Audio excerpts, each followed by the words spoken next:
speak as though people were listening, because this will go up on the channel immediately following this. Which is Awesome. probably for a real saving grace, because we did a Teen Titans or a Titans episode for Off the Rack today, and it did really poorly, which means my audience does not give a crap about the Teen Titans. Yeah, like I get that sometimes. Like, yeah, make a video and nobody cares, and it's like, well, I guess that's that. Yeah, well, Like, we're not doing that again. we're not doing that again. Like, I'm doing the Marvel Zombies, but Yeah. I'm doing like I did up to the end of part 1 where the zombies are like Galactus.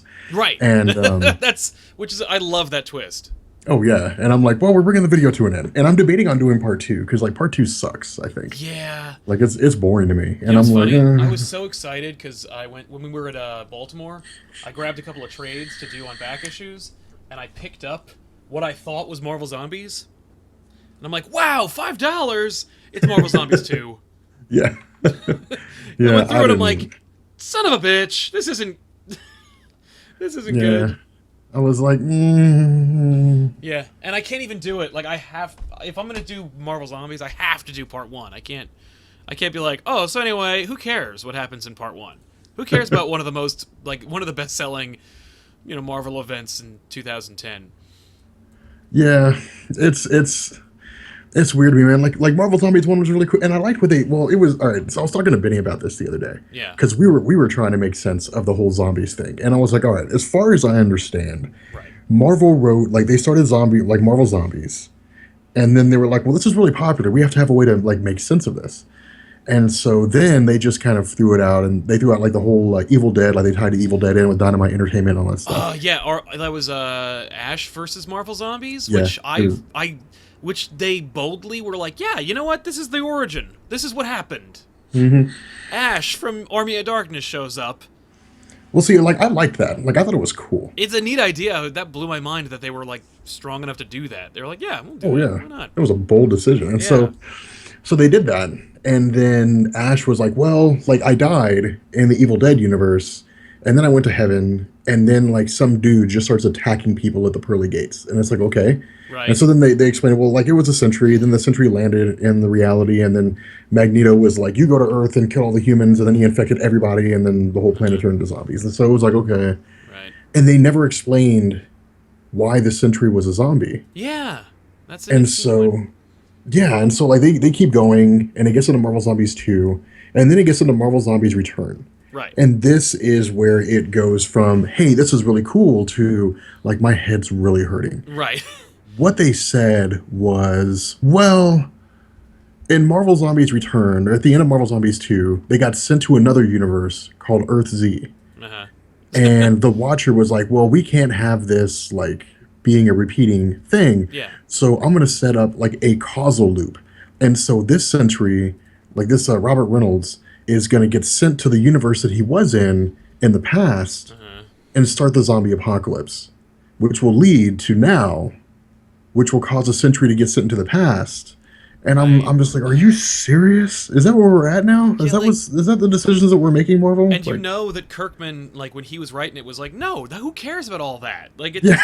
like I just want to watch Spider-Man eat Aunt May. Like I don't want to, and then following the logic train of like, and then they eat Galactus, and then they eat Ego, the Living Planet, and then it's just them just ramping it up even further, which is it was genius. nuts.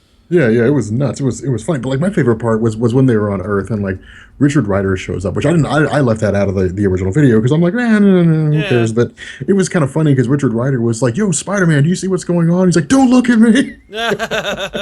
like look away. Yeah, look away. Oh my But- god. Yeah. All right. It was kind of wild. It was pretty funny, but it was kind of wild. Right. But All right. Let me start the show proper here. word. I mean, right? Because there's like 2 people in the chat. But hey, who cares? Because sometimes this show goes, it's not just live. It's also part of the regularly scheduled programming. So Your regularly scheduled programming. exactly. And let's see here. Just making sure we got his end. Hey everybody, welcome to the Elseworlds Exchange. I am Sal, and this is Rob from Comics Explained, stopping in and pitch hitting for Joel. This is all Rob's machination. He was just like, hey man, we were talking about like, okay, what do we should do on the weekly poll? And then Rob's like, how about we just do Elseworlds Exchange? And I'm like, wait, that's my show. Sounds great. Let's do it. Like that was literally it. I was like, well, it's like me and Sal are going to be the only ones on the podcast. You know what? Let's just like do Sal's show. Yeah, screw it. So here we are, and today's topic is going to be the worst comic book movies of all time.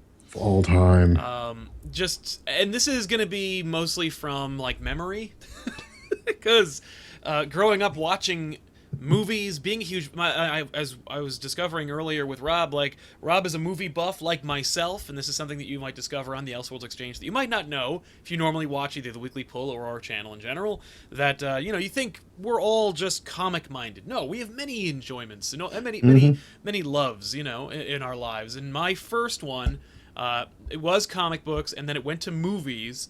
And then I made one, and people hated it, so I went back to comic books.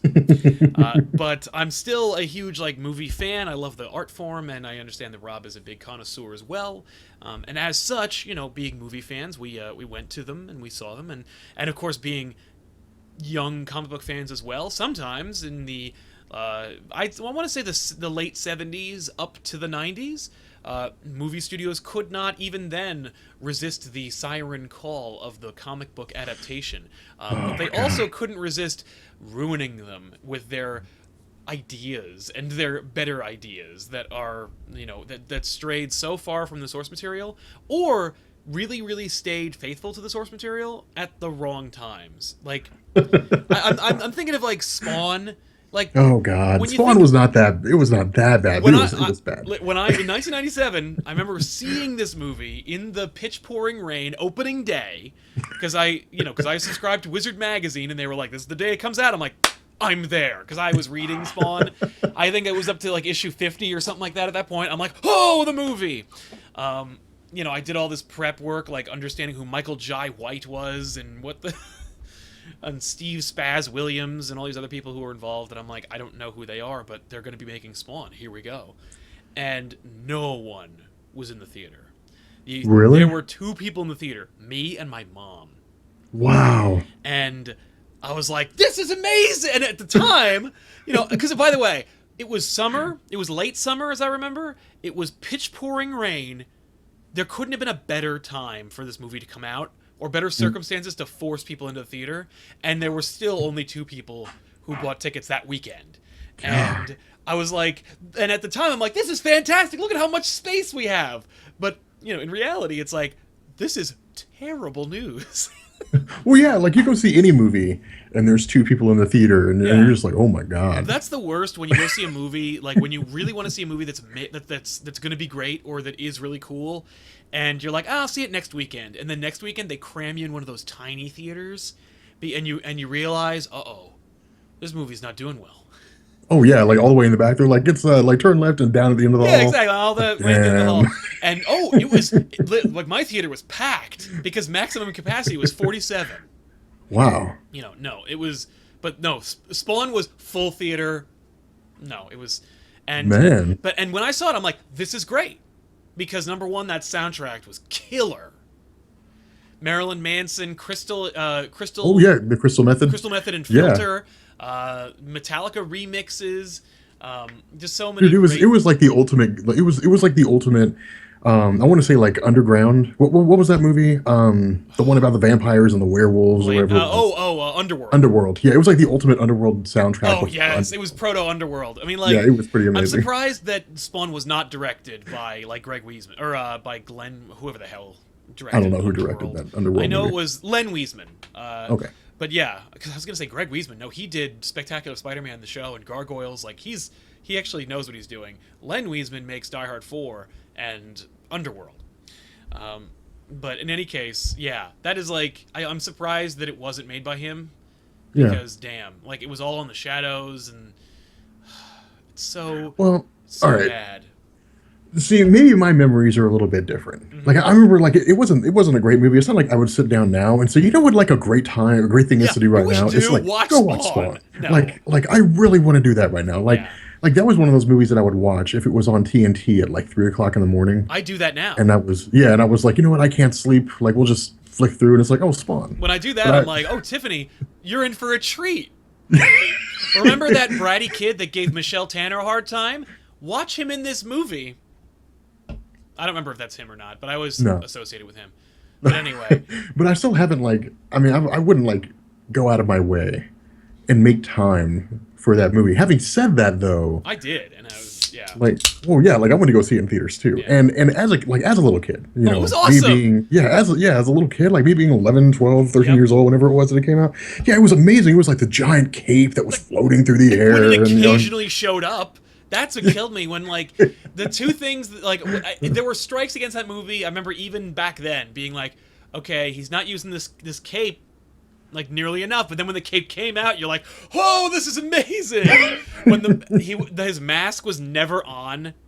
oh yeah, that was a disappointing thing. There was one time, like when his mask, like, you know, covered his face, Yeah. and I was like, oh my god, that looks so cool, and then it never happened again. Yeah. It was so like, oh my frustrating. God. I think it was when he was fighting Vindicator. Yeah. At the end. Yeah. Or not Violator. Vindicator. Violator. And yeah. Violator looked great.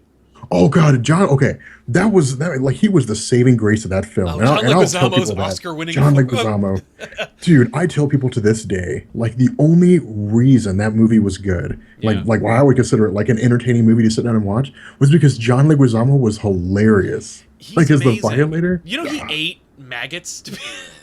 No, he didn't. Oh yeah, when he there's a sliced pizza that he takes out of the garbage. And he Oh eats yeah, it. I know that, It's but I didn't covered think in those were maggots. actual. No, he ate those fucking maggots.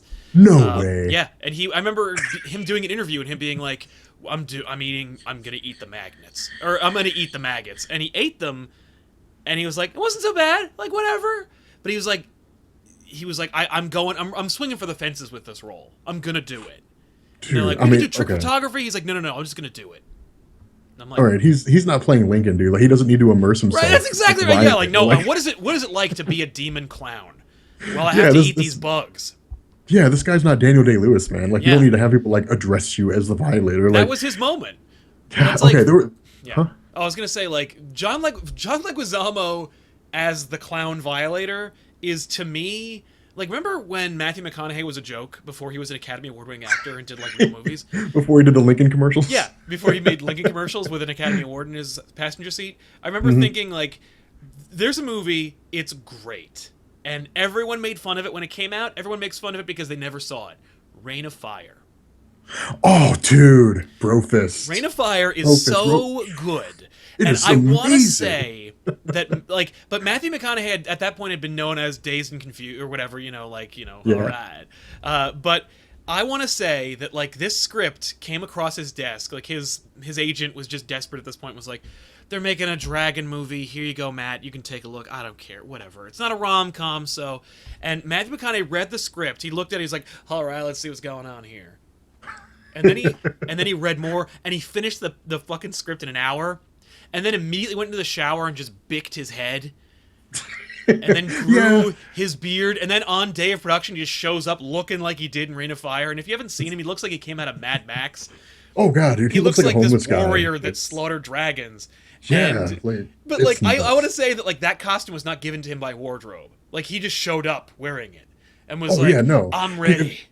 If I saw that Matthew McConaughey, like, walking... Like, I was walking down the sidewalk, and he walked towards me, like, I would cross the street. Oh, my God. I would be like, nope, fuck that noise. But, Like, like, when people used to make fun of Matthew McConaughey up in, like, into the 2000s, I'm like, hey, you should watch Reign of Fire. Because that yeah. movie is Daniel Day-Lewis. Like, that Matthew McConaughey was like, I'm gonna go, and he would like break it. I want to say he like broke into zoos and like fought tigers, and he's like, I got these teeth out of the tigers, and they're my dragons. Like, oh, dude, like that... but anyway, Like, freaking Reign yeah. of Fire. But yeah, but John Leguizamo ate bugs.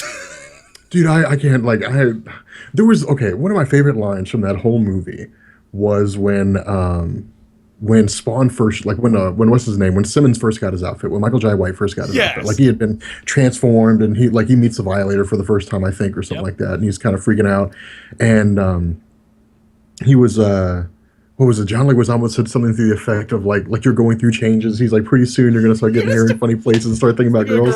That And I was like, ugh. I lost it. I will tell you, that movie completely played to my sensibilities in 1997. And I want to say, by the way, pretty faithful adaptation of the comic. Like, it all the beats right, but for some reason they just don't translate anymore. Yeah, no, it wasn't. See, that was kind of the funny thing, was because, like, when you sit down and you look at it now, like, look at the movie now, you're like, Yeah. well, I mean, the movie it's not that terrible a movie, but, like, when you go and you look at the comics and you look at, like, the dark nature of the film, Yeah. PG-13, there's only so much you can do. Exactly. But, And like, there with that is- rating, No. they caught a lot of stuff. They They did pretty well. They did. And by the way, there is an unrated version, and it sucks. It's just all the parts where you thought that Spawn sounded funny. Yeah, that's where they dubbed over the shit and fucks that he said. Well, the other weird thing, too, is it was like too much weird stuff, like too much weird nonsense. Like, Yeah. like there's one scene where he jumps through the ceiling, Right. through, like, the glass roof. Yeah, which is a great Batman moment, but also a cool Yeah. moment for Spawn. Yeah, and then just, like, start spraying everybody down with machine guns. And I was like, doesn't he have, like, all these mystical powers Yeah, and but those stuff? are you know? expensive. Because I'll be honest, like, that moment for me, like, there was a moment for me where I went, oh, I don't think they meant for this to happen. And it was when Spawn first meets the Malbolgia, and he looks like a video game character. Oh, God, that And- was pathetic, man. And his mouth doesn't really move with the words. And I remember thinking, this looks really bad. Like, Oh, yeah. like, how is it that everything else looked really cool, but this looks really bad? Yeah, and, like, all the other little Spawn henchmen and stuff. Yeah, they're like, It's yay! And you're like, what is happening? Like, are they claymation characters? They, This is I weird. want to say they were stop motion. They certainly looked like it. But yeah, Spawn didn't really work out as well as it never worked out. Like, no one ever really gave it its due. And when you look at it in, like, retrospect, it kind of didn't really work out ever. No, I mean, I would say definitely, like, a remake's in order at some point in time. Oh, yeah, just we like, gotta get a reboot of Spawn. yeah, just like not like they needed like a big budget remake. Yes, like, but don't believe. But I think the time for that is past. I think it's over. I think, like, the time for a big budget Spawn movie was 1997, and the audiences agreed. No one cares. well, yeah, I mean, he's okay, and this is one of the funny things, because I saw this interview with God, man, I can't remember his name now. McFarlane? Yes, McFarlane, Todd McFarlane. Yeah. And he was talking about, like, comics, and he said, "Hey, look, like, if the top selling comics are the same thing all the time, and they had the top 200 spots, and Right. you're 201, then you have the best selling comic." And I'm like, I mean, I guess, but Right. like, you know, I was sitting there thinking, like, you know what, McFarlane, you should just, like, sell Spawn Yeah. to Marvel and just let them, Oh like, my make a God. movie. Could you imagine, like, a Marvel Cinematic Universe Spawn movie? It would be my God. literally the comic. That's why it would be awesome. Because, like, they know what they're doing. It's funny, because, like, I was just thinking about this the other day, because I was just watching the Jessica Jones trailer again.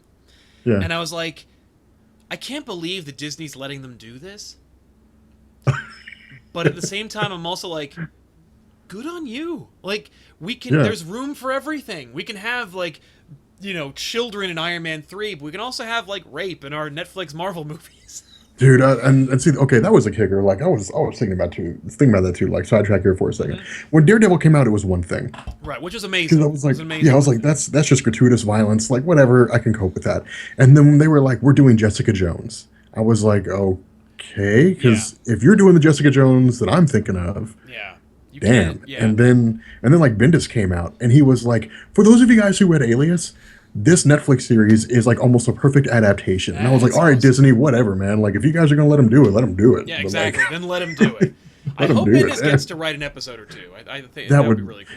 I wouldn't be surprised if they wrote the opening episode, to be Yeah, honest. that wouldn't be surprising. That'd be pretty awesome. So, all right, terrible movies. I think we got to address the elephant in the room. Batman and Robin.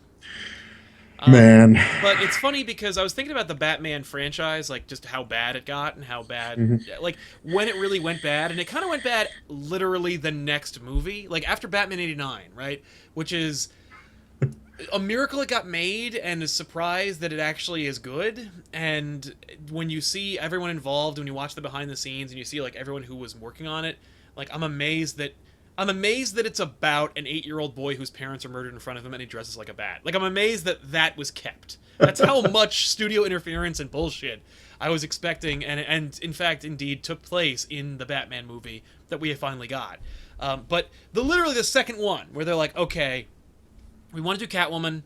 She's probably not strong enough to hold the movie on her own.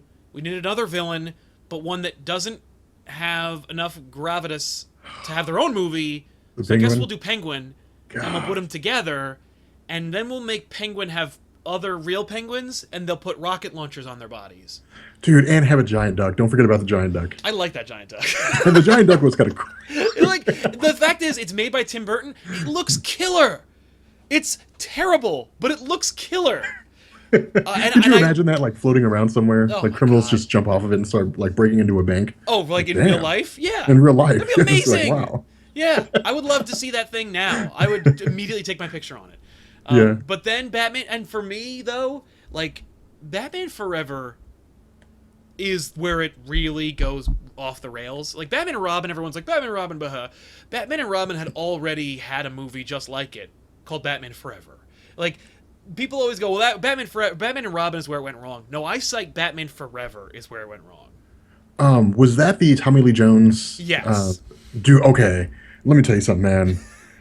Here is the timeline of, like, give a damn for the Batman movies. Yeah. All right. Tim Burton says, we're making Batman 1. I never read the comic, and I'm not going to, but I'm going to make a movie on it. And people were like, I mean, this is dark. This is, like, weird, Tim Burton, Edward Scissorhands stuff. So, like, cool. Let's just go with it and see what happens. And people were like, I mean, it's not that bad. He never, like, he always turns to the side, and he never moves his, he can't never fucking turn his head. He can't turn his head, but, whatever. I never noticed that until someone pointed it out, like, years, like, maybe a couple of years ago, did I notice that Batman has to go, like, turn around. Yeah, dude, he never turns his head. Yeah. But yeah, stuff like that. It was like, okay, I mean, it's not bad at all. Then they made Batman Returns, and they were like, I mean, we could probably get away with a couple things, and then it was Batman Forever, and they're like, what the hell with it? Like, just exactly do stuff, whatever. So nobody cares. Excited. Yeah. Well, you mean the studio was? Well, I think the studio was like, let's just make some more toys. Like, we got to get these penguins with rocket launchers. We made a boatload with those. What we really got to do is we got to sell some Riddler figures. And I know that originally Robin Williams was going to play Riddler, which would have been exactly as weird and terrible as the. Dude, it would have been disastrous for his career if he had played the Riddler. God. Can you imagine? Oh my God. As it stands, Jim Carrey just Ace Ventura's his way through the movie. But what's more depressing is that Tommy Lee Jones is so bad. Dude, it's okay. Somebody in the comments made a really good comment, and saying that Tommy Lee Jones was trying to be like the Joker. Yeah, I mean, more or less, like that's exactly how. He never read a comic book in his life and just watched the first movie. I can do that. Like, I could be a guy that has, like, half his face burned up, right? And, like, make jokes and, like, laugh and stuff like that. Like, I mean, I know I never do that in the comics, but whatever. Well, I've never read a single comic book in my life, so I guess I'll just do whatever it is that Joel Schumacher tells me to do. And Joel Schumacher's like, you're basically a big murderous clown. Yeah, just go kill people. Not the Joker. I mean, okay, there was a moment in that film when I basically, like I was sitting in the theater. I'll never forget this. It was me, my dad, my sister. We were watching this movie, and I'll never forget it. The entire theater's reaction was like, whatever. Yeah. There's a scene, an opening scene, when Two-Face steals a bank vault. Oh my God, yes. And and like there's acid in there, and the dude's like, oh my God, he's freaking out. Yeah. And then like Batman saves it, and like it swings back in perfectly. Yep, and fits perfectly. In place. It fits in perfectly. Yep. And everybody in the audience was like, man. Yeah. Well, because they literally went to go see Batman Forever, in which like Catwoman eats a bird. And Penguin bit a man's nose off. Which was awesome. And then we go to see this Mickey Mouse bullshit where literally Batman cracks the safe that they're in by pulling the guy's hearing aid out and using it to help him, like, I forgot about that. And this was the moment that actually killed me for that movie, because it's literally the opening scene of Batman Forever is what kills it. Yeah. He pulls the hearing aid out and it makes a cartoon. Oh God, I forgot about that. Really? Scene. And I remember being like, I think this movie sucks. And then the movie, jar-jarred it up and reminded me, yes, it really sucks. It kept going. It just kept going, and it dared to go farther. But then Batman and Robin, I didn't even see. Like, I've never seen it all the way through. I always catch it on TV, but I remember when it came out, I remember people being like, here it is, here's a picture of it. And I'm like, yeah, fuck that. No, okay. Let me tell you something, man. It was hilarious going in and seeing that movie, because coming off of Batman Forever, well, you know what you're getting into, right? You know what you're getting into. People were like, okay, and seeing the trailer, it was like, all right, we know what direction things are going in. Man, when they introduced Bane, oh my God, God, you could literally like feel like people caring about the movie just going away. You could literally feel the disappointment in the room. It was like, really? Oh my There's this God. giant like yellow dude, like that doesn't even look like, he looks like a character from HR Puff and stuff. Well, And and like not that's only what that, you guys are giving us. Bane was only created like maybe 2 years before, so you literally have comics with him in them on the shelf. Like, it's not like Joker, who's been around for 80 years, and so you do a different version. People are like, sure, Bane is maybe a couple of years old by the time Batman and Robin comes out. And he's already been on the Batman animated series as real Bane. Yeah. And then the movie dares to do some WWF, like, cartoon garbage. There's so much about that movie that sucks, but it's like, it's almost like they were doing it on purpose. Like, well, what's the they next... definitely were doing it on purpose. Right? I mean, like, that had to have been their decision. No, nobody accidentally makes a movie like that. Like sci-fi makes movies, and they don't make movies like it's intentional. Like the guy that made Sharknado was like, yeah, we made that movie stupid on purpose. Well, like that never happens. Yeah, it's funny because that occurred to me. I remember the first bad movie that I remember seeing in the theaters, and I mean, like, I'm sure I saw lots of bad movies in the theaters, but the one that I objectively said, this is a bad movie, was Ninja Turtles 3. Oh man, I hate that. Like, there's no Ninja Turtles 3 to me. Turtles 2 sucks too. Oh no, okay, no, sir. They can't use their weapons. Sir. No, don't worry about that. Worry about Kino. Kino sucks too. No, okay, you know what? That's unacceptable. All right, you know what? I loved Kino as a kid because Kino's my character. Kino's the character that I can go, look, it's me hanging out with the turtles. That was my way of projecting into the movie. Okay, no. Here's the deal. If you get to have Spider-Man, I get to have Ninja Turtles 2. All right, you can have Ninja Turtles 2. And I'll tell you this. Ninja Turtles 2 has a couple things going for it. Number one, they kept all the original puppets. Number two, David Warner, who voiced Ra's al Ghul, is in it, and he's in it. You got Super Shredder for half a second. Oh god, that was so disappointing. But there are a couple things that worked in Ninja Turtles 2. The bell scene, when Kino has to prove himself as a foot ninja. That He's was got to cool. steal the bells. That was awesome. The references to the first movie, like not pretending like it didn't happen. Like just, oh yeah, when Michelangelo was talking about how Splinter threw Shredder off the top of the building. Right, it's so great. Yeah, he's like hanging out the window. Yeah, exactly. That's a great moment. Vanilla Ice. Vanilla yes, Ice. Vanilla Ice was cool. That song is perfect, of course. Yes. It's so 90s. God, it just screams 1990s. Yeah, everything about it. But Ninja Turtles 3 was the first one I'm like, here we go! And I sat down, and the second Splinter shows up, and he looks like this dog. Like just a dog puppet that they ripped from like a PBS special. And they just deliberately changed all the puppets. Like, they threw out the old ones and replaced them with these garbage puppets. I remember thinking, whoa! Like, everyone looks weird and different. And for no reason, they brought back Corey Feldman because he left. Oh, he's not in part 2, and then he's back in part 3. But who cares? They also brought back Casey Jones, but again, who cares? Because 3 is so bad. Dude, Casey Jones was amazing in 1. Oh, I miss so Casey good. Jones. He was a great character. Like, they should have. Okay, you know what would have made Ninja Turtles 3 better? What's that? If they introduced like Bucky O'Hare. Like, that would have been awesome. Like the Ninja Rabbit. Oh my! Oh, you mean Usagi Yojimbo? Oh yes, Osaki Yojimbo. That's what it was. It's like Bucky O'Hare. That'd be cool anyway. I'd take that. He was like a space rabbit, wasn't he? Yeah, Bucky O'Hare was a space rabbit, like rip-off of the Ninja Turtles as well. But Usagi Yojimbo. Yeah, dude, the Ninja Rabbit was amazing. Yeah. Like, we used to have so many debates when I was younger. We were like, oh, dude, like, Osaki Yojimbo would, like, crush the Ninja Turtles That's right. single-handedly. Yeah, I have no question about that. Oh, yeah. And the comics will tell you who would win in a fight. But Ninja Turtles 3 sucks. And I remember being like, this sucks. Like, even as, like a 5-year-old being like, this is garbage. Yeah. No, I dude. But I remember thinking that, like, I remember knowing that movies cost a lot of money to make. And I thought, no one would let bad movies be made because they cost so much. Like, if you have hundreds of people on set, someone's going to look at this and go, hey, wait, this is really bad. And then everyone go, oh, never mind. And then just end the production and move on. What a naive interpretation. But Ninja Turtles 3 was like my bar mitzvah, where I'm like, guess what? Not only do bad movies get made, but sometimes they get made bad on purpose. Like, yeah, put that Ninja Turtles 2 or Ninja Turtles 3 is a perfect example. Yeah, just a toy commercial. Well, there was nothing redeeming about it. No, you know, I mean, there was nothing fun about the movie. The great thing about Ninja Turtles 2 is, okay, I will give you that Ninja Turtles 2 didn't necessarily have the best thing ever. I mean, it was literally like, the whole plot of this movie is that there was an ooze that made you. Like, that was the whole point of the movie. Yeah, and at least they gave them characters. Like, they were sad that they found out that the ooze was an accident.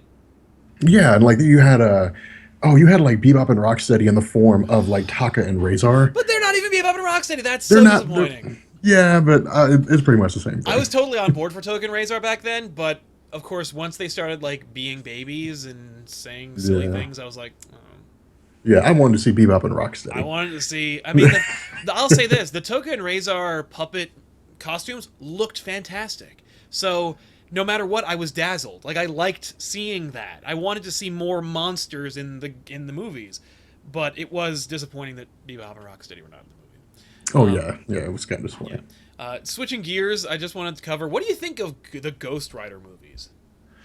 Because most of those are considered to be, because both of them are considered to be horrible. I remember seeing the first Ghost Rider and thinking, all right, I mean, he's a great tattoo. What do you expect? That said, it looked really clean. You know what I mean? Oh yeah, I mean, it looked like a high budget movie. Right, like, I mean, it looked like it was made with a decent budget. It was just bad. Like, the skull looked really great, and it's the Danny Ketch design, so that was really cool. Yeah. Nicolas Cage, of course, Bangkok Dangerouses it up, and just completely dials it in. But I think that Spirit of Vengeance is better. You think so? I do, and I think it's good. I think it's better because it's made by somebody who knows that they're doing a bad movie. Like, they know they're making a character that who gives a shit. Like, there are many missteps in that movie. I'll give you that. But I think that Spirit of Vengeance looks better. I like that new design of Ghost Rider where he's like, it's like an oil fire. Like, there's a lot of smoke and his suit bubbles and he's mostly Ghost Rider throughout the movie. Also, when he gets into a vehicle, it turns into a Ghost Rider machine. Like, that's fucking awesome. Idris Elba's in it, and that's really cool. It's also directed by the guys who made Crank 2 High Voltage, so it looks insane. Oh, go ahead. Oh, no, go ahead, man. I was just going to say, it also plays to Nicolas Cage's, like, modern strengths, which is being off the rails, crazy town banana pants. So, like, that's cool. But again, just a couple of changes, and you'd have a really solid Ghost Rider movie. Like, don't set it in the Ukraine. Don't cast a geriatric English person as the devil. Like, don't put children in it. Don't put what's his name, Johnny Blaze in it. Just make a Ghost Rider all the time. Well, okay. See, that was a point that I was going to make about Nicolas Cage. Yeah. Is the movie felt like somebody said, you know what would be like a really good idea for the next Ghost Rider film? They're like, what's that? I was like, well, give Nicolas Cage cocaine and just follow him around with a camera. That's exactly what that is. And like, that's what it felt like. You know, he just lost his mind. But like, that's kind of how it felt. And again, like, you know, after seeing the first one and the kind of quality of film, because, you know, Ghost Rider was a character that I never really got into. I knew of him. I knew that some people really liked him. Some people didn't. It's hard to be a huge fan. Yeah, like he has like a cult following, and there are some people who were just like, he's the best character ever. It's like, no, he's not, but whatever. He's a really cool like velvet painting. He's a cool velvet. I will take your quote. He's a good tattoo. Yeah, he's a really cool tattoo. Like, he's a great 80s tattoo. That's right. But there's actually a motorcycle shop right in my town, and they painted the side of the motorcycle shop is Ghost Rider.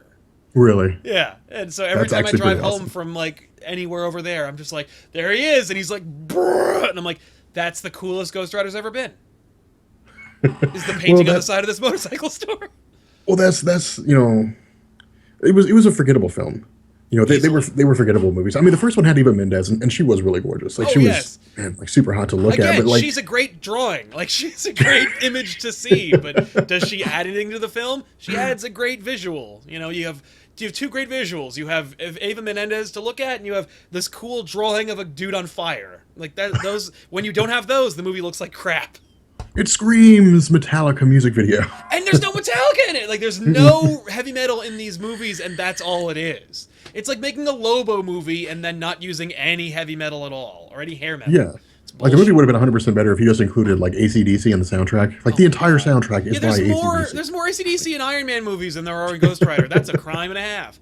That said, now that Marvel has Ghost Rider back, my question to you, Comics Explained, can a Ghost Rider movie exist? Or can a good Ghost Rider movie exist? I wouldn't necessarily say can a good Ghost Rider movie exist. I would say should one exist. And here's my stance on Ghost Rider.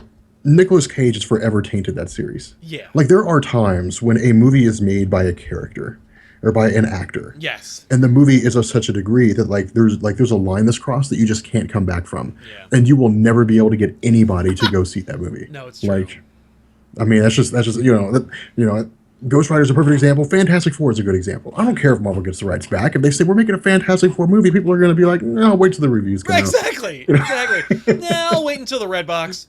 Yeah, exactly. And then they'll go see Fantastic Four too. Yes. But like they won't go see the first one. No, that's why Fantastic Four needs to be a budget of like $45-60 million. Like, they got to Can we talk about Fantastic Four? Oh yeah, which one? Dude. Which out of four? Any of them, dude. All Okay, right, let's start with the 90s. The 90s one. I love that Roger Corman movie. And I feel bad that it's on like the worst movies or worst comic book movie adaptations of all time list, because it was never meant to be made. Like, it was never meant to be released. So you can't judge it as a real movie just because everyone involved in production thought they were going to come out. Like, they didn't. Like, they only gave it $1 million. $1 million to make The Thing, The Human Torch, Reed Richards, and Sue's cheap, but whatever. Because you're literally paying the female actress like half the rate because she's only in it half the time. But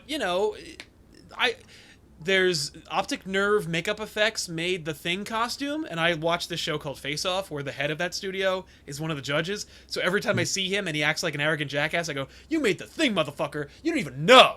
Like, you made a guy that literally looks like poop. Yes, it looks like somebody pooped and has not eaten any fiber in like a month. Yeah, that's what the Thing looks like. He looks like he's got some kind of like skin disease. It's horrible. There is a scene in that movie, and I swear to this day, it's still the campiest scene of any movie that I've ever seen in my life. Right. But it's at the end of the movie when they ride off. Okay. Yeah. And Reed Richards sticks his hand through the moonroof. Oh, you mean when they have that puppet thing on like a string or on a stick? Dude, it's so bad. Horrible.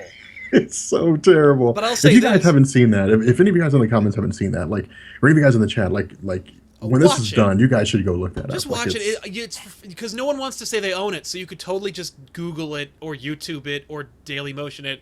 It's available everywhere in the highest quality you'll ever see it in, which is like VHS 420. Like, it looks okay, but it's so fun, and it's a great like MSG3K night with your friends. I will also say this is the best Dr. Doom's looked on film ever. Oh yeah, okay, yeah. Given the quality of Dr. Dooms that we've seen so far, you're 100% right. The only thing is they didn't ADR him, so whatever the mic picked up in the room through the mask is what his voice sounded like. So he's like, "I'm Doom, let's do it." It sounded like Bane. It's amazing. But or perhaps he's wondering why someone would shoot a man, throwing him out of a plane. Well, all right. See, okay, dude, it's and see, here was the kicker. When Fox came out and said, like, "Hey, everybody, we're making a Fantastic Four movie." Yeah, I was excited. I was excited. I was like, okay, this is the original Marvel team. This is the team that started it all, that made everything popular. Everything that we have now in Marvel Comics came from the Fantastic Four. If you were someone that Marvel wanted to make you popular, you got thrown into the Fantastic Four comics. That's they teamed up That's everything. right. And not only that, like, and when you think about like Fox saying, "Guess what? We're doing Fantastic Four, and it's going to be a huge summer blockbuster movie. We're releasing it." Great. Who's directing it? Chris Columbus, Steven Spielberg, maybe Peter Jackson. We're getting Barbershop's Tim Story to direct that movie.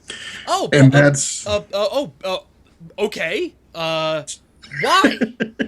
I'm glad I'm not the only one that reacted to that. I'm glad when I heard that, I'm like, what? That was literally the first red flag where I'm like, this might suck. Dude, I was like, Fox, like, you've got Fox money. Yeah. You've got like, you could get anybody. Billions of dollars. You could get anybody. Anybody. You could walk up to anyone. You know, you could walk up to like Robert Zemeckis. You could walk up to Robert like Zemeckis would make an Clint amazing Eastwood. Fantastic Four movie. Dude, Clint Eastwood would make a great Fantastic Four. It'd be really dark, It would and be it would weird. feel like No Country for Old Men, but it would be a good Fantastic Four movie.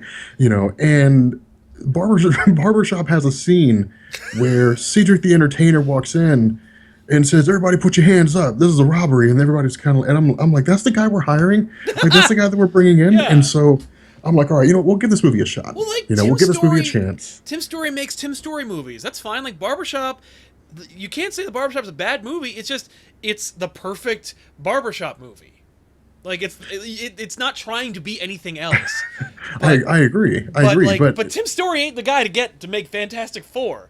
And then they were like, let's get Jessica Alba and we'll get nobody else, Michael Chiklis, and we'll put him in a rubber. You remember that suit that we had from 1994? Let's put him in that. Let's put him in that. Well, see, that was the thing, and I remember thinking, okay, the director only directs based on the script that's written. Yes. And so I was like, well, the script could be really, really good. And the movie could just turn out to be solid. Yeah. Dude, I went into that theater and I sat down and watched that movie. And I came out, and you would have thought that like I had witnessed a human being murdered in front of my eyes. Like I walked out and I was like, really? Yeah. Like the disappointment was crushing. And I was like, that's what we get. You know, and from there, that's why I saw this reboot, and that's why I was so mad. Because I was like, look, Fox, you've got two other movies. The first movie has less than 30%. The second movie has less than 30%. You've got a third time to do this. Like, how many times do you need? Like, you know, it's how many times do you really need? You know, it's like a hand on a stove. You know, it's right. You put your hand on the stove, and at some point it's like, you know, maybe I shouldn't do that, because every time I do, it hurts really bad, and I don't like the feeling of it hurting, and so I should stop. Well, at some point, it's on you to stop touching the stove. Yeah, you know. But America has stopped touching the stove. The world doesn't go see Fantastic Four movies. Like, we've all pulled our hand away from the hot stove that is the Fantastic Four franchise under Fox. Dude, it is, man. That's the problem. Is I feel like whenever Fox makes a Fantastic Four movie, they're basically saying, from the theater that thinks that, or from the production studio that thinks you're so stupid you forgot about the last one. The last three. Here's the next one. The last three. Yeah, here's the next one. It's like, no, Fox, we didn't forget. Yeah, and no, we didn't. Like, we don't know forgive what you're gonna make. either. Like, everyone, can you imagine that studio? Can you imagine the head of Fox, whoever the hell it is, reading Variety the morning after that rumor hit that Fox and Disney struck a deal to let Fox make TV shows and in exchange for the franchise, and how everyone was just unanimously like, finally. It's like breaking up with somebody or getting dumped. And then it comes up on Facebook and it says like so-and-so and so-and-so broke up. And there's all these comments that go like, finally! I can't believe you guys broke up. And you go, I was just editing my profile and I accidentally put that status. We're still together. No, dude, you know. Like, that's what that's like. It's just finding out that everyone has been talking about you behind your back and they think you really shouldn't be doing this anymore. Dude, I really want to believe, and I really want to believe that someone up there in Fox saw what was going on. Like an intern came in and said, "Hey, do you guys know that like the internet is the internet is rejoicing because they think that we gave the rights back to Fox or to Marvel for the Fantastic Four." And like someone somewhere was just like heard that and was just like, "We made a movie that bad?" Right, like people really don't like it? What? Yeah, and like their feelings hurt. You know, and they were like, I mean, you know, and like they were just totally distraught knowing that they made something so bad that the internet, a community that can hardly ever agree on anything, came together to celebrate this one thing. Yeah, everyone agrees you are the worst. Like they managed to take an insanely fragmented community and unite it under the hatred for them. And I'd like to believe that someone at Fox was like, man, like I feel really bad about myself, because then I would be like, yes, and you should. Like after making that movie, you should really feel bad. What they should have done is just struck while the iron was hot and go, yeah, we did it. Like, make the deal. And then just go like, all right, yeah, somebody leaked it, but it's true, we're making the deal. What do you think, everybody? And then everyone going, good idea. What a great move. But no, instead they're just, no comment. All we can tell you is it's not true. Yeah. Like, great, thanks. Like, thanks for destroying the hopes and dreams of exactly. millions of people around the world. So you mean to tell me that there will never be a Chris Hemsworth Thor versus Galactus? Because by the time that Fox does fuck up enough to get those rights back to Disney, or by the time Disney goes, you really want Galactus in your movie? All right. How much do you want, Fox? What's the check? Here's a huge. Here you go. Check. Well, how much do you want? Oh, that's a lot. That's a lot more than we talked about a couple of years. Oh, all right. Here you go. You're really not gonna make another. Oh, all right. Here you go. They do it, and like that's really the only time we're gonna get it. Because by the time Fox is just gonna go, they're gonna get to the point where they're either going to sit on the rights until they expire, and let them expire, or they're gonna make another one. Oh, they're gonna make another one. Like I keep telling people, like this is the bane. See, that's why like the Marvel Cinematic Universe, the success of the MCU is a catch-22. Yeah. Because as long as Marvel keeps making movies, Fox is gonna keep making movies. For both the X-Men, because they're going to keep riding, they're going to keep riding the coattails. Right, we'll release an X-Men movie right before or after an Avengers movie. That's exactly what happens, man. Like they're just riding the coattails. They're like, the Marvel Cinematic Universe is successful. We'll just ride the coattails and make what money we can. Because that's how I like to think of it. I like to think of it as though like Marvel is sitting at this table with a king's feast. Right. Of like a full turkey and like all the fictions and everything, and then they're just kind of like throwing crumbs to Fox, and Fox is like, we'll take those, like we'll really take those crumbs. We get the Hellfire Club. We can. You mean we can have Professor Xavier's bastard son Legion finally?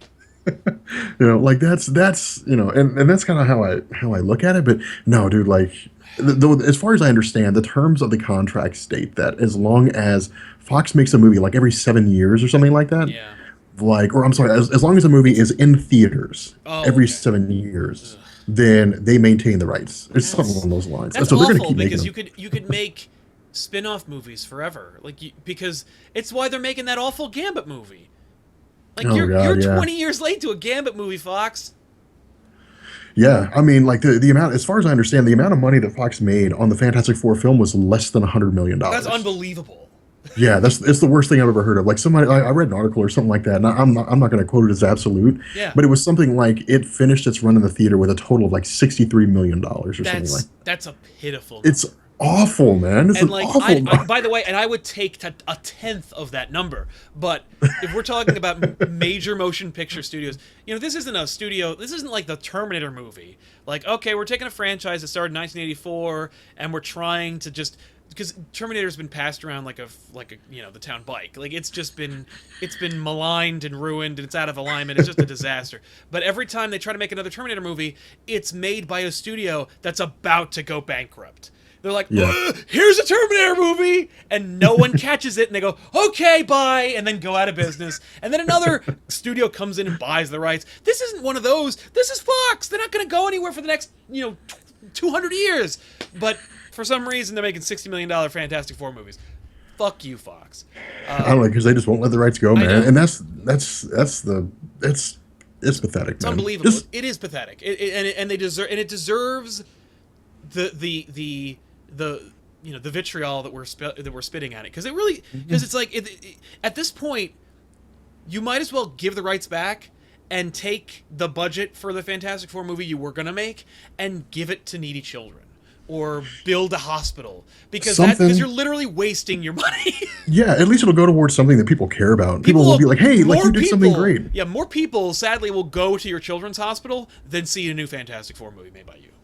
That's They can even call it Fantastic Four, and that way they can say hundreds of millions of people excited about Fantastic Four. Well, that was the argument I made. Is in this day and age, like right now, this movie was made in the last 2 or 3 years. Yeah. This is not 2007. Iron Man did not just come out. It's not like they don't know what the standard is. Like we've had the standard. How to make one of these things.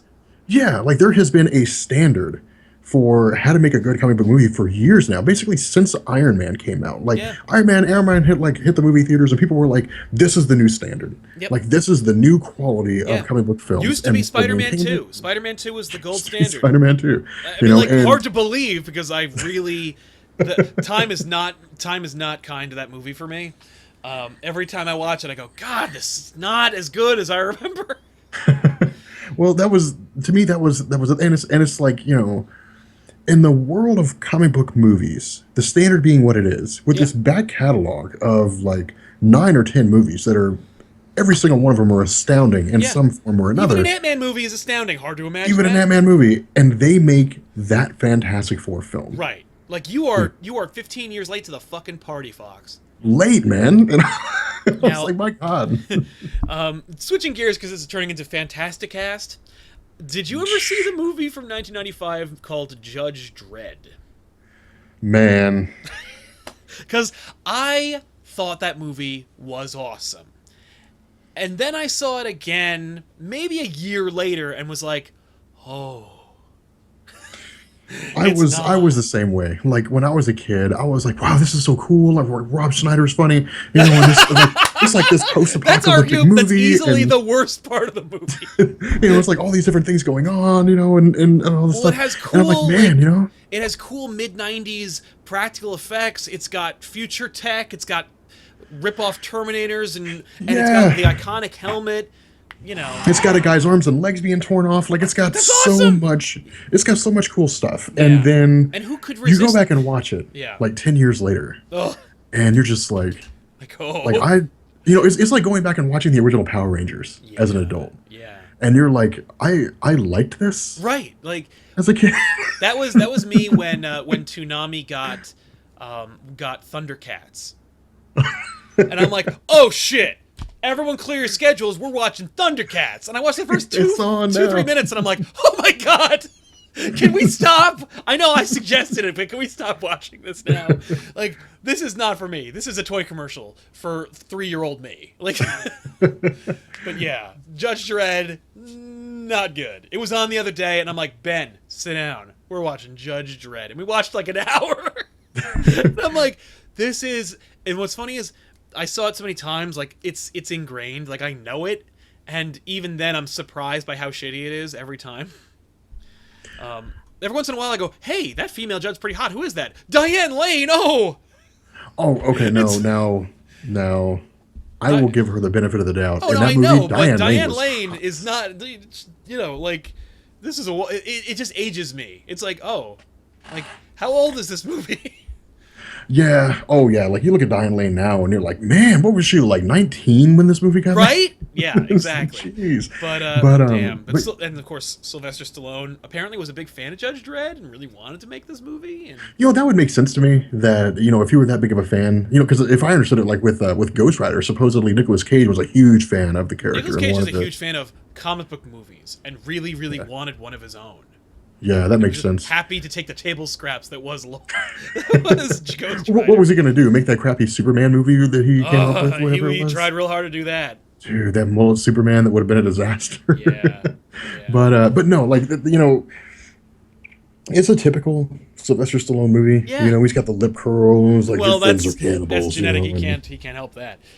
He can help that. He can do something. I don't about think. that. I think he can't move. I think he's has facial paralysis or something. I think that's just in that lip. Yeah, I think he's got like a thing with his face. But Judge Dredd, hilarious, and thank God we got that Dredd movie that came out a couple of years ago. Oh, dude, that movie was amazing. So man, good. I remember. Dude, when I went to go see that, people were doing. I was looking at reviews online, and I was listening to radio shows and stuff, and they were just like, I'm not really sure how I feel about this movie. I was like, let me tell you something. That's the best Carl Urban film that I've seen since Red. Yeah. Like, that movie was really solid. That was a movie where I heard nothing. I just went like, hey, you guys want to go see Dredd 3D? And then came out of the theater. I'm like, do you guys want to go see Dredd 3D again? Because that was awesome, man. And it was. Dude, it was solid. Like, it was pretty amazing. Did you see The Spirit? No, but I've heard like that's one with Samuel L. Jackson, right? That was Samuel L. Jackson and nobody. I remember them, like, from what I could tell, they were trying to ride the hype train of Sin City. Yep. And it was a total disaster. It is a train wreck. Wow. But speaking of train wrecks, did you see Jonah Hex? Yeah. That's the one with Josh Brolin. Yes, because that movie is horrible. And I was really surprised because it came out like 5 years ago. It had no reason to be horrible, and it was inexcusably bad. I actually walked out. Really? Like I walked out We about 45 Redboxed minutes it. into it. I Yeah, legitimately I've never even seen it all the way through. I was like, you know what, like this is just terrible. And I good just because so. I think about halfway through where I'm like, can we turn this off? Like, can we all agree this is really too bad? It's not even fun to watch. Like, and we watched the whole damn thing, and then we were like, wow, we really should have turned that off like half an hour ago. I mean, I had no interest in watching some old Western movie about some back shelf character from DC that shoots up like Well, like you could do that. Like that demons or works. whatever You it could is. do a movie about, like you could do a Dredd-esque movie about a cowboy who kills people. That's every Western ever.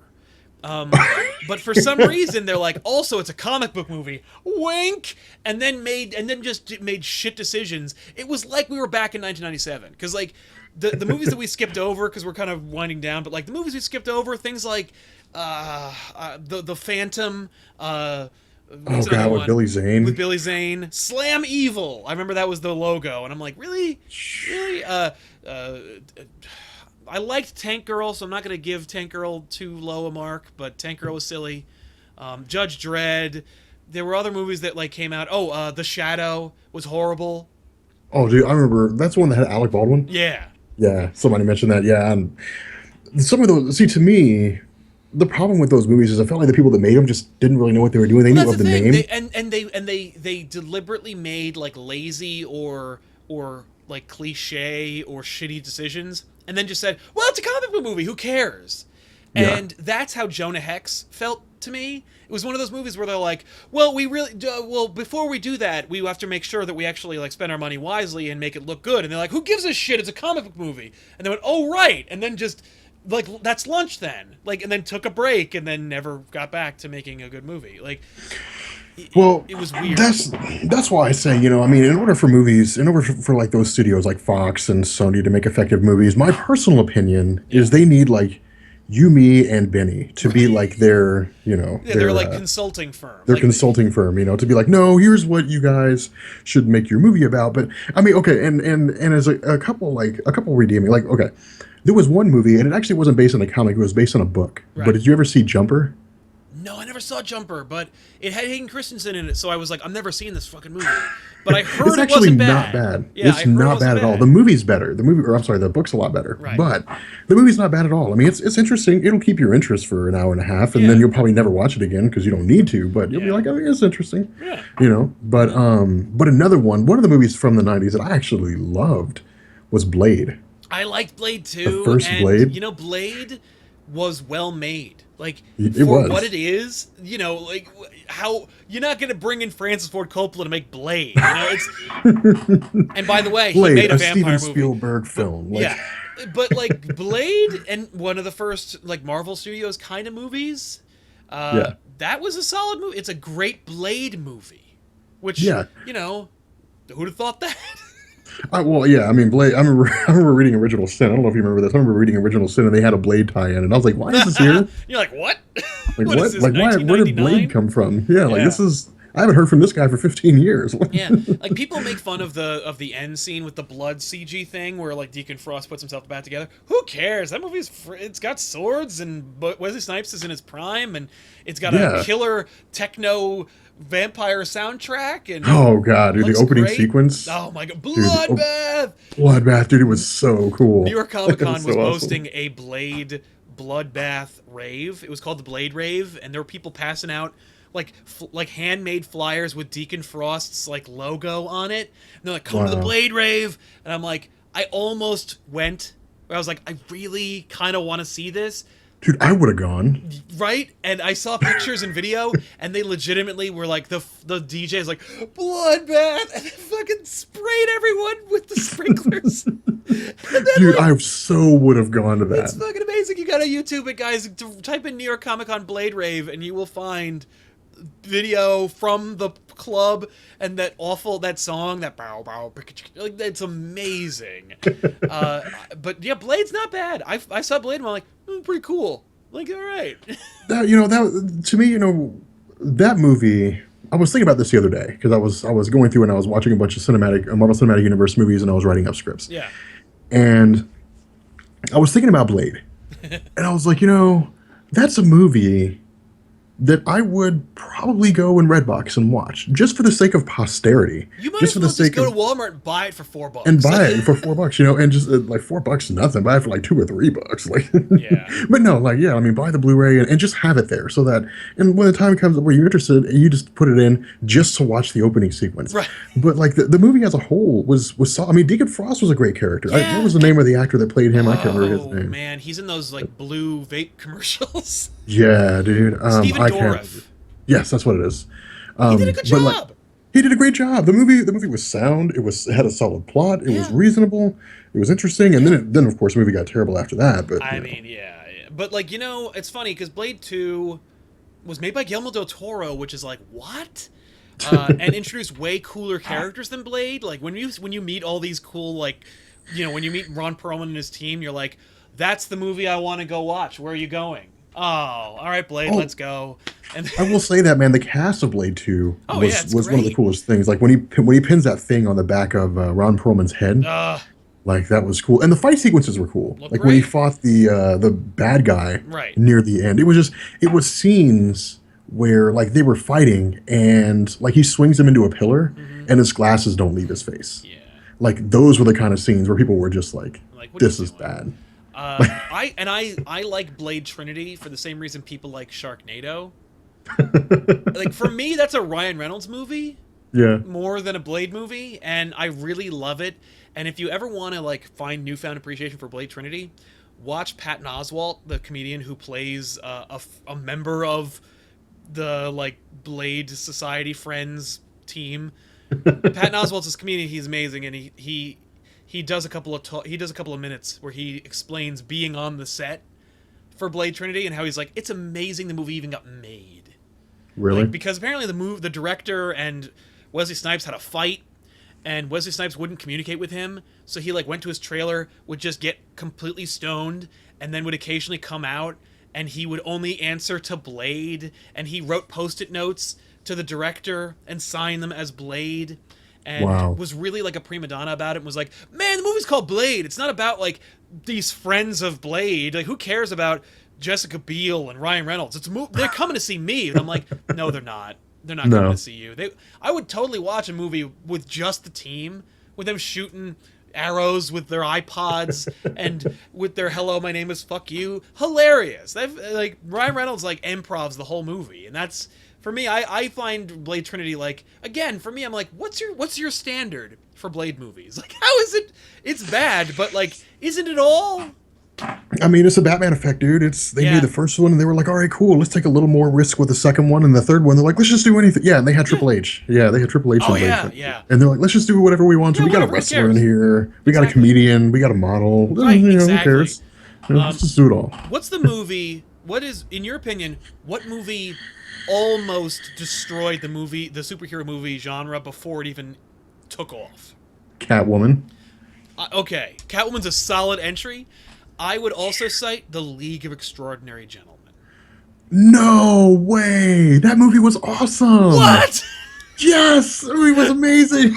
No! The League of Extraordinary Gentlemen? Is that amazing? I love that movie. They're playing chess by memorizing the things. You got the Invisible Man, you got Captain Nemo, you got... Yeah, all those characters in the... All right. Catwoman is undisputedly terrible. And I didn't even see it. I've literally never seen a frame us outside the trailer, and even then the trailer I've only seen because I was in the theater seeing something else and they forced me to see it because it was on this tremendous screen. But all I had to do, they released the promo art, or the promo image of Halle Berry in her Mickey Mouse costume, and I was like, okay, well, you don't care.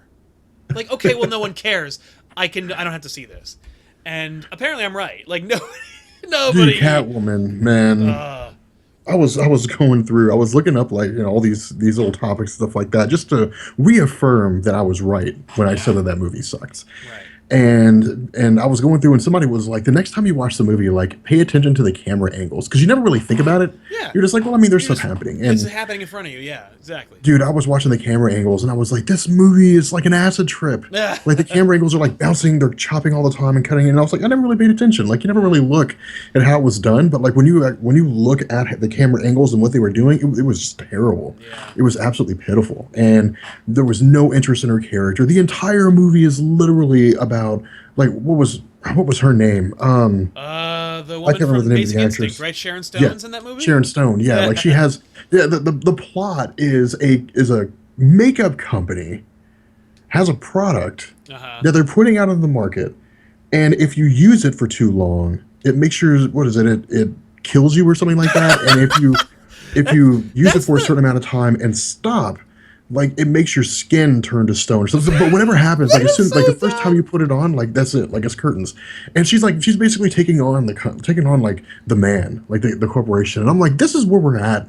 Like, is this direction that you see the comic book film industry going in? Is some chick in a costume that overhears the scheme, going into a situation and saying, you know what, let's just like take on a company that's selling makeup, because that's really where the crisis of the world is right now. Well, these are the questions of the day. These are the questions of the day.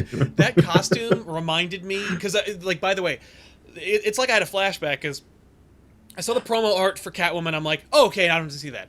Same deal, like 10, 15, maybe 20 years earlier, when I was reading a Wizard magazine, and they released the first image of Shaq in his Steel costume. Oh my god! And I went, oh, okay, I don't see this. It looks like shit. Like, I've never seen that movie. I've never seen it either. Like, I've never seen Kazam. Like, I don't watch Shaq movies, but I never saw Steel because I saw that image where, like, the helmet doesn't fit, and that's the still from the movie.